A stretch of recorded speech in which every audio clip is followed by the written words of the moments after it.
ರಾಮೇಶ್ವರಂ ಕೆಫೆಗೆ ಸಂಬಂಧಪಟ್ಟ ಹಾಗೆ ಇಬ್ಬರ ಬಂಧನವಾಗಿದೆ. ಒಂದು ವಿಚಾರ ಹೇಳ್ತೀನಿ ವೀಕ್ಷಕರೇ, ಮೊನ್ನೆ ಆಯ್ತು ಬಂಧನ, ಮೊನ್ನೆ ಆಯಿತು, ಇವತ್ತಾಯಿತು, ನಾಳೆ ಆಯಿತು, ಹಿಂಗೆ ಆಗ್ತಾ ಇದೆ. ಇದು ಏನು ಅನ್ನೋಂಥ ಒಂದು ಕನ್ಫ್ಯೂಷನ್ ಇರ್ಬೋದು. ನಮ್ಮ ಪ್ರತಿನಿಧಿ ಸುನಿಲ್ ಇದರ ಬಗ್ಗೆ ಹೆಚ್ಚಿನ ಮಾಹಿತಿಯನ್ನು ಕೂಡ ಕೊಡ್ತಾರೆ. ಅದಕ್ಕಿಂತ ಮೊದಲು ಮಾರ್ಚ್ 1ರಂದು ರಾಮೇಶ್ವರಂ ಕೆಫೆನಲ್ಲಿ ಸ್ಫೋಟವಾಗಿತ್ತು.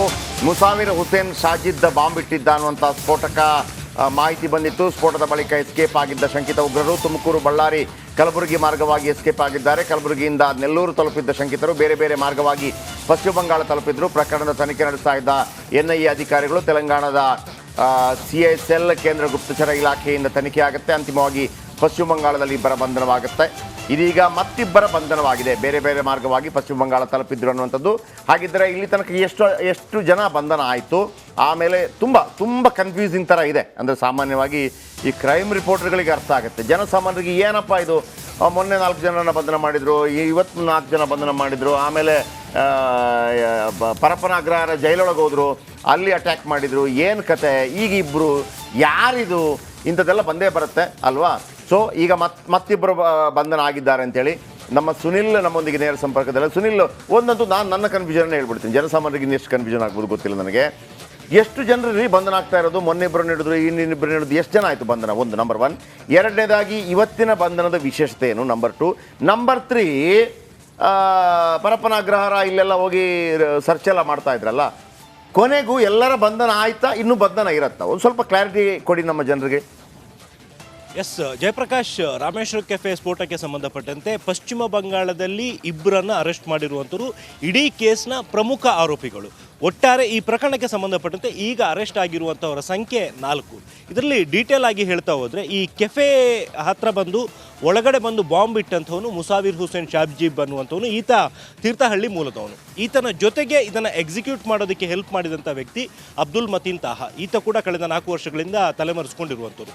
ಇವರಿಬ್ಬರು ಕೂಡ ಇಡೀ ಪ್ರಕರಣದಲ್ಲಿ ಪ್ರಮುಖ ಆರೋಪಿಗಳು. ಕೇವಲ ಈ ಪ್ರಕರಣಕ್ಕೆ ಅಂತ ಮಾತ್ರ ಅಲ್ಲ, ಎಂಟೈರ್ ಕರ್ನಾಟಕದ ಮಟ್ಟಿಗೆ ಟೆರರಿಸ್ಟ್ ಆಕ್ಟಿವಿಟಿಗಳನ್ನು ನೋಡ್ತಾ ಹೋದರೆ ಅದು ಎಲ್ಲ ಕೇಸುಗಳಲ್ಲೂ ಕೂಡ ಇವರಿಬ್ಬರ ಕೈವಾಡ ಪ್ರತಿಯೊಂದರಲ್ಲೂ ಕೂಡ ಇದೆ. ಇವನ್ ಮಂಗಳೂರಿನಲ್ಲಿ ನಡೆದಂತಹ ಕುಕ್ಕರ್ ಬಾಂಬ್ ಕೇಸ್ ಇರ್ಬೋದು, ಅದೇ ರೀತಿಯಲ್ಲಿ ಶಿವಮೊಗ್ಗದಲ್ಲಿ ನಡೆದಂತಹ ಟ್ರಯಲ್ ಬ್ಲಾಸ್ಟ್ ಕೇಸ್, 2020ರಲ್ಲಿ ಬೆಂಗಳೂರಿನಲ್ಲಿ ಆಗಿದ್ದಂತಹ ಒಂದು ಪ್ರಕರಣ, ಇದೆಲ್ಲದರಲ್ಲೂ ಕೂಡ ಇವರಿಬ್ಬರ ಕೈವಾಡ ಇತ್ತು. ಮತ್ತು ಇವರು ಮೋಸ್ಟ್ ವಾಂಟೆಡ್ ಆಗಿದ್ದರು. ಇವರಿಬ್ಬರ ತಲೆಗೆ 10 ಲಕ್ಷ ರೂಪಾಯಿಯನ್ನು ಬಹುಮಾನವಾಗಿ NIA ಅಧಿಕಾರಿಗಳು ಘೋಷಣೆ ಕೂಡ ಮಾಡಿದರು. ಇದೀಗ ಇವರಿಬ್ಬರು ಈ ಬೆಂಗಳೂರಿನಲ್ಲಿ ಬ್ಲಾಸ್ಟ್ ಆದ ನಂತರ ಎಸ್ಕೇಪ್ ಆಗಿ ಬೇರೆ ಬೇರೆ ಮಾರ್ಗದ ಮೂಲಕ ವೆಸ್ಟ್ ಬೆಂಗಾಲ್ ತಲುಪಿದ್ರು.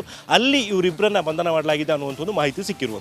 ಇನ್ನು ಈ ಹಿಂದೆ ಅರೆಸ್ಟ್ ಆಗಿರುವಂಥವ್ರು ಇಬ್ಬರು ಯಾರು ಅಂತ ಹೇಳಿದರೆ, ಒಂದು ಮುಜಾಮಿಲ್ ಶರೀಫ್ ಅಂತೇಳಿ, ಈತ ಚಿಕ್ಕಮಗಳೂರು ಮೂಲದವನು. ಇವನು ರೋಲ್ ಏನು ಅಂತ ಹೇಳಿದರೆ, ಈ ಒಂದು ಬ್ಲಾಸ್ಟಿಗೆ ಬೇಕಾದಂತಹ ಕಚ್ಚಾ ವಸ್ತುಗಳು ಮತ್ತಿತರ ವಸ್ತುಗಳನ್ನು ಇವರಿಬ್ಬರಿಗೆ ಪೂರೈಕೆ ಮಾಡುವಂಥ ಕೆಲಸವನ್ನು ಮಾಡ್ತಾ ಇದ್ದವನು. ಅದೇ ರೀತಿಯಲ್ಲಿ ಈಗಾಗಲೇ ಪರಪ್ಪನ ಅಗ್ರಹಾರ ಜೈಲಿನಲ್ಲಿ ಇದ್ದಂತಹ ಮಾಜ್ ಮುನೀರ್ ಅನ್ನುವಂಥ ಒಬ್ಬ ಶಂಕಿತ ಉಗ್ರರನ್ನು ಕೂಡ ಈ ಕೇಸ್ನಲ್ಲಿ ಅರೆಸ್ಟ್ ಮಾಡಿದ್ದಾರೆ. ಆತನನ್ನು ಅರೆಸ್ಟ್ ಮಾಡಿರುವಂತಹ ಕಾರಣ ಏನು ಅಂತ ಹೇಳಿದರೆ, ಈ ಒಂದು ಬಾಂಬ್ ಬ್ಲಾಸ್ಟ್ ಮಾಡೋದಕ್ಕೆ ಬೇಕಾದಂತಹ ಸಹಾಯವನ್ನು ಮತ್ತು ಪ್ಲಾನಿಂಗ್ನ ಆತ ಜೈಲೊಳಗಡೆ ಇದ್ಕೊಂಡು ಮಾಡಿದ್ದ ಅನ್ನುವಂಥದ್ದು ಆತನ ಮೇಲಿರುವಂಥ ಆರೋಪ. ಸೊ ಒಟ್ಟಾರೆ ಈ ಪ್ರಕರಣಕ್ಕೆ ಸಂಬಂಧಪಟ್ಟಂತೆ ಈಗ ಅರೆಸ್ಟ್ ಆಗಿರುವಂಥವ್ರ ಸಂಖ್ಯೆ ಒಟ್ಟು 4. ಅದರಲ್ಲಿ ಇಂಪಾರ್ಟೆಂಟ್ ಇವರಿಬ್ಬರೇ. ಇನ್ನು ಚಾನ್ಸ್ ಇದೆಯಾ ಅರೆಸ್ಟ್ ಆಗುವಂಥದ್ದು? ಖಂಡಿತವಾಗಿಯೂ ಈ ಪ್ರಕರಣದಲ್ಲಿ ಇನ್ನಷ್ಟು ಮಂದಿ ಇನ್ವಾಲ್ವ್ ಆಗಿರುವಂಥ ಒಂದು ಚಾನ್ಸಸ್ ಕೂಡ ಇದೆ. ಅವ್ರನ್ನೂ ಕೂಡ ಅರೆಸ್ಟ್ ಮಾಡೋದಕ್ಕೋಸ್ಕರ NIA ಅಧಿಕಾರಿಗಳು ಮತ್ತು IB ಅಧಿಕಾರಿಗಳ ತಂಡ ಈಗ ಎಲ್ಲ ಕಡೆ ಹುಡುಕಾಟವನ್ನು ನಡೆಸ್ತಾ ಇದೆ. Thank you Sunil. ನಿಮ್ಮೆಲ್ಲ ಮಾಹಿತಿಗಾಗಿ 10 ಗಂಟೆ ಬುಲೆಟ್ನಲ್ಲಿ ಮತ್ತೆ ಇನ್ನಷ್ಟು ಅಪ್ಡೇಟ್ ಜೊತೆ ನಿಮ್ಮ ಮುಂದೆ ಬರ್ತೀನಿ.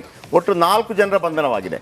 ಸುನಿಲ್ ಹೇಳೋ ಪ್ರಕಾರ 4 ಅಲ್ಲ, ಇನ್ನೂ ಕೆಲವರ ಬಂಧನ ಆಗ್ಬೋದು ಅಂತೇಳಿ. ಸೊ ಹಾಗಾಗಿ ಇಲ್ಲಿ ಒಬ್ಬ ಕೊಲೆ ಮಾಡ್ದ, ಅವನ್ನ ಅರೆಸ್ಟ್ ಮಾಡಿದ್ರೆ ಹಿಂಗೆ ಬರಲ್ಲ. ಇದೊಂದು ವ್ಯೂಹ, ಇದೊಂದು ಏನಂತಾರೆ ಅದಕ್ಕೆ, ಒಂದು ಚಕ್ರ ವ್ಯೂಹ. ಇಲ್ಲಿ ಯಾರು ಎಲ್ಲಿ ಇರ್ತಾರೆ ಎಲ್ಲರನ್ನ ಕಲೆ ಹಾಕುವಂಥ, ಎಲ್ಲರನ್ನ ಪತ್ತೆ ಹಚ್ಚುವಂಥ ಪ್ರಯತ್ನಗಳನ್ನು NIA ಮಾಡ್ತಾ ಇದೆ. ನಾವು ಕೂಡ ಸಪೋರ್ಟ್ ಮಾಡ್ತಾ ಇದ್ದೀವಿ. ಕ್ಷಣದ ಮಾಹಿತಿಯನ್ನು ಕೊಡ್ತಾ ಹೋಗ್ತೀವಿ. ಇದು ಈ ಕ್ಷಣದ ಅತಿ ದೊಡ್ಡ ಬ್ರೇಕಿಂಗ್ ನ್ಯೂಸ್. ನಾವೇ ಇದನ್ನು ಮೊದಲಿಗೆ ಬ್ರೇಕ್ ಮಾಡಿದ್ದು.